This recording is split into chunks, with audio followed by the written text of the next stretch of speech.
Hello students. Yeah, we have already discussed about the types of equations, right? We have seen that there are two types of equations, that is the unbalanced equation and a balanced equation, right? And we have to balance the unbalanced equations in order to obey the law of conservation of mass, right? Now we will see the extension or application of this balancing of equations, right? So today we will be discussing the mole concept. Okay, so first we need to know what is a mole. Mole is nothing but 1 mole of a substance is nothing but the ratio of the amount of substance to its gram molecular weight. So let us see with an example. So we can say that it is the weight of the substance by gram molecular weight of the substance. Okay, this ratio is what is called as mole of the substance, or number of moles of the substance. Suppose if I take 60 grams of glucose, okay, if I take 60 grams of glucose, let me find out the number of moles present in it. Number of moles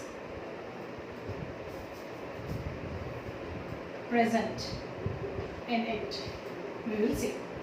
Okay, so what do we know? Number of moles is nothing but weight by gram molecular weight. So first we need to know what is the formula of glucose. The formula of glucose is C6H12O6, right? So we have to know the molecular weight of glucose. So already we know how to calculate the molecular weight. It is 6 carbon atoms. Each carbon atom weight is 12 grams. So 6 into 12 plus 12 hydrogen atoms. 12 into 1. Each hydrogen atom is 1. Weight of each hydrogen atom is 1. Next to 6 oxygen atoms are there. 6 into 16. So all the sum will be equivalent to 180 grams. So 180 grams is the molecular weight of glucose. So number of moles we are finding over here. So the weight given is 60 grams. So 60 divided by 180, nothing but it sums to 1 by 3 mole. So when we take 60 grams of glucose, it means 1/3 mole. Okay. Next thing.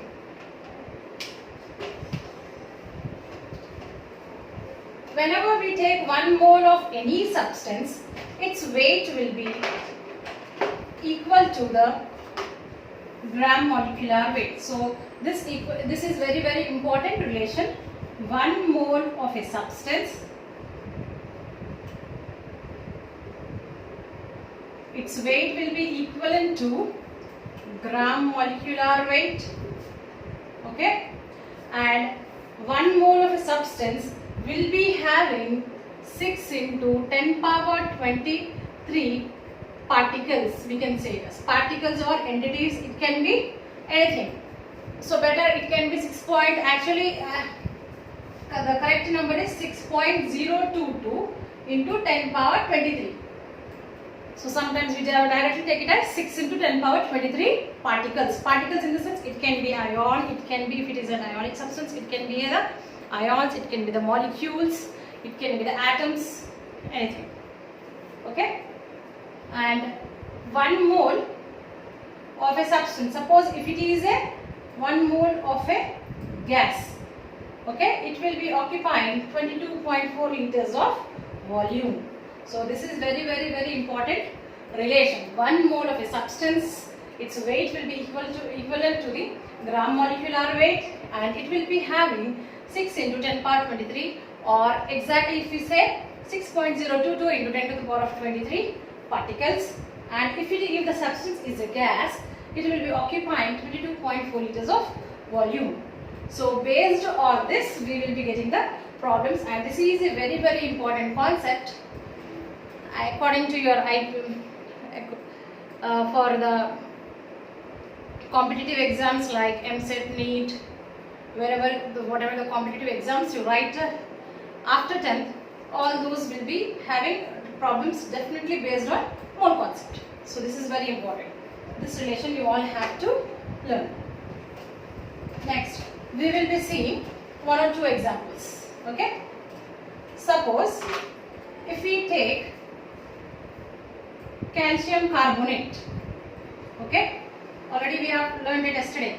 Or when calcium carbonate is heated, it produces calcium oxide and carbon dioxide. So this is already a balanced equation. So no need to balance the equation. Right? So from this itself we can say 1 mole of calcium carbonate produces 1 mole of calcium oxide and 1 mole of carbon dioxide. Okay? And this is a solid. So its weight is, gram molecular weight is 100 grams. And this is also a solid. So 100 grams will be producing 56 grams of calcium oxide. And this is a gas. So we can take its weight. Its weight is 44 grams. The weight of carbon dioxide is 44 grams. And we can also say it, because it is 1 mole of a gas, it will be occupying 22.4 liters of volume. Okay. Next, 1 mole, because it is 1 mole, it will be having 6.022 into 10 to the power of 23 molecules. Same case here, because it is 1 mole, again it also has 6.022 into 10 power 23 molecules of calcium oxide. And how many molecules of carbon dioxide are produced? 6.022 into 10 to the power of 23 molecules of carbon dioxide are produced. So this is the application of mole concept. So whenever we are going to do the problems based on mole concept, we have to first balance the equation. Okay, after balancing the equation, we need to see how many moles of the reactants are used to produce how many moles of the products. Okay, depending on that, we have to go for the further calculations. Next. So let us see this continuation of this.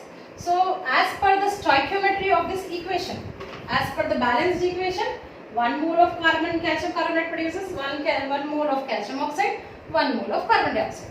Now suppose I will be taking, okay, 50 grams of calcium carbonate. If 50 grams of calcium carbonate is taken, okay, what is the volume of carbon dioxide produced? Okay, so here what we have to do is, we know that as per the stoichiometry, 1 mole calcium carbonate produces 22.4 liters of carbon dioxide. Okay, 1 mole is nothing but, we know that, 100 grams. Okay, now here he has given us the weight. So because weight has been given, we have to correlate it with the weight. 100 grams of calcium carbonate, 100 grams is nothing but 1 mole. 1 mole or 100 grams of calcium carbonate produces 22.4 liters of carbon dioxide. So 50 grams of calcium carbonate produces how much? Or how much, what is the volume of it? So simply cross multiply it. So upon cross multiplication, we will be getting it as, okay,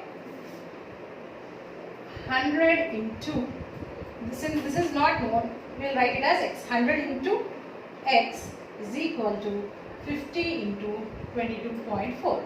So x is equal to 50 into 22.4 divided by 100. 51s are 50, 2s are 2, 11 are 0.2. So x is 11.2 liters.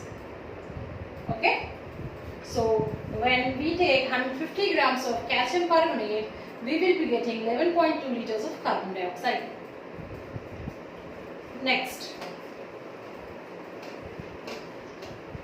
So like this, depending upon the balanced equation, we will be able to calculate the amount of reactants used up, the amount of product produced. Okay, and furthermore, another thing, important thing is we need to know about limiting reagent. Okay, so what is this limiting reagent? We will come to know. So generally limiting reagents are they come into the concept where two or more reactants are taking part in the reaction. For example, let us see the neutralization reaction. Sodium hydroxide reacts with HCl and produces NaCl, okay, sodium chloride and water.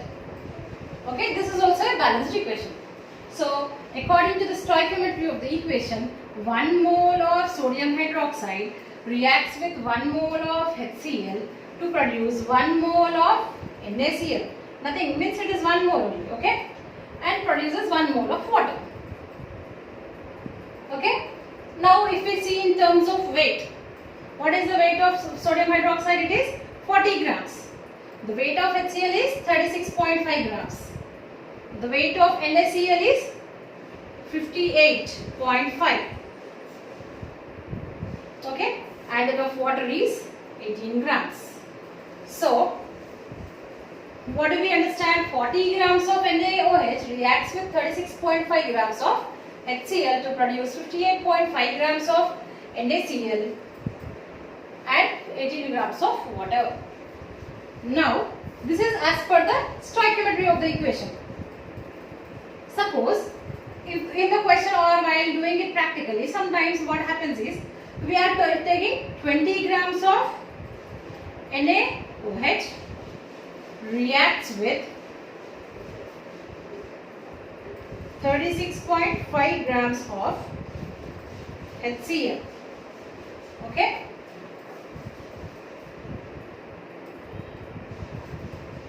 Then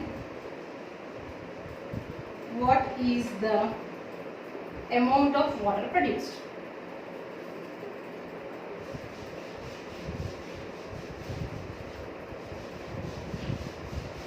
Okay, this is the question asked. So as per the stoichiometry, what do we know? We need 40 grams, okay, of NaOH and 36.5 grams of HCl. Now what is given in the question? 20 grams of NaOH is reacting with 36.5 grams of HCl. So if we see according to the equation, 36.5 is given, 36.5 is given. Now NaOH should be given as 40 grams, but it is given as 20 grams. So this becomes the limiting reagent. So what is the limiting reagent? Limiting reagent is the substance which is taken in lesser amount when compared to that of the stoichiometric, as per the stoichiometric requirement.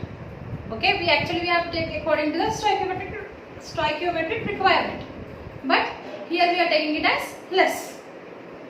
So whichever is taken in the lesser quantity, that becomes the limiting reagent.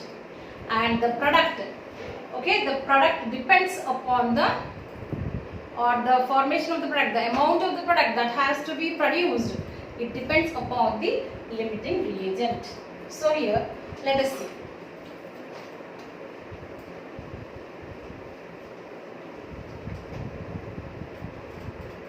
Okay, now what we know, 40 grams NaOH needs 36.5 grams HCl to produce 18 grams water. Okay, now what is given to us? 20 grams NaOH, okay, 36.5 grams HCl, but how much amount of water? So now you see here, this is the limiting reagent, Lr. We can write it as Lr, limiting reagent. So the limiting reagent is going to decide the amount of the product to be formed. So here we know that 40 grams NaOH gives 18 grams of water. Okay, so 20 grams of NaOH will give how much? Okay, so simply you need to cross multiply it. So what do we get? 20 into 18 is equal to 40 into x, because nothing is there over here, let it be x. So now upon further calculation, we will be getting it as x is equal to 20 into 18 divided by 40. So 21s are 22s are 9. So it is 9 grams. So we will be getting 9 grams of water when 20 grams of NaOH reacts with 36.5 grams of HCl. Okay, I think it's clear to you all what is the limiting reagent. So depending on this also, this concept you will be getting the problem. So you have to be able to do it. Next, furthermore, one more type of reaction we will be discussing, students. The reaction is redox reaction. Okay, this is another type of reaction.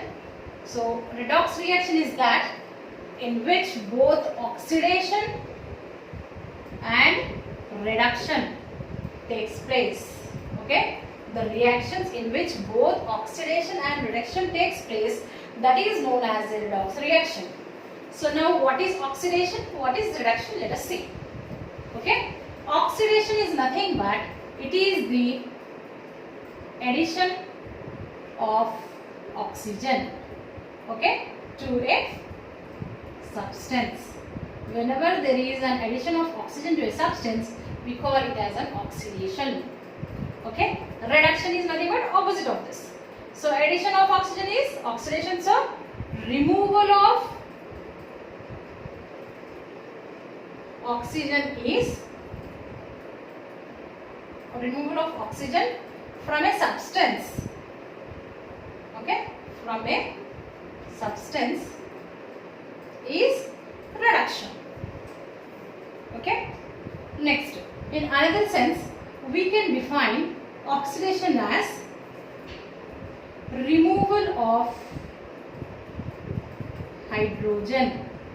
Okay, removal of hydrogen from a substance is known as oxidation. Okay, now reduction would be opposite to that. So what it is, it should be addition of hydrogen. Okay, if you are clear with one of the concept, the other will be opposite of that. Okay, next, in terms of electrons, we can say oxidation is nothing but loss of electrons. Okay, loss of electrons from a substance is known as oxidation. Okay, so reduction is nothing but opposite. What would it be? It would be gain of electrons. Okay, electrons we write it as E minus. Okay, gain of electrons by a substance is known as reduction. Okay, now we will see one example where oxidation and reduction are taking place. Okay,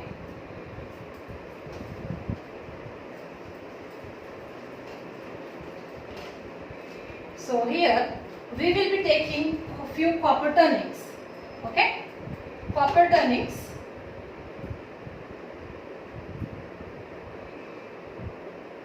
Okay, actually the color of copper is golden brown, or they are brown color. Okay, when it is heated means it takes place in the presence of oxygen. So when it is heated, it turns to black copper oxide. Okay, it turns to black copper oxide. Now when hydrogen gas is passed, okay, hydrogen gas is passed over heated copper oxide, it again becomes copper, and this hydrogen is oxidized to water. Okay, now then again this gets back its color.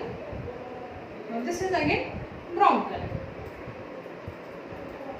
Okay, so here we will see what is getting oxidized and what is getting reduced. So what we are doing is we are taking the copper turnings, they are brown in color. So when it is heated, it becomes into black colored copper oxide.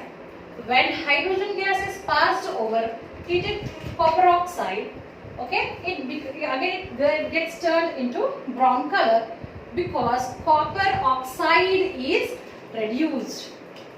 Why are you saying that copper oxide is reduced? Because oxygen is removed. And what is happening to the hydrogen over here? Hydrogen is getting oxidized because oxygen is added to the hydrogen. Okay. So this is one of the important redox reaction. Over.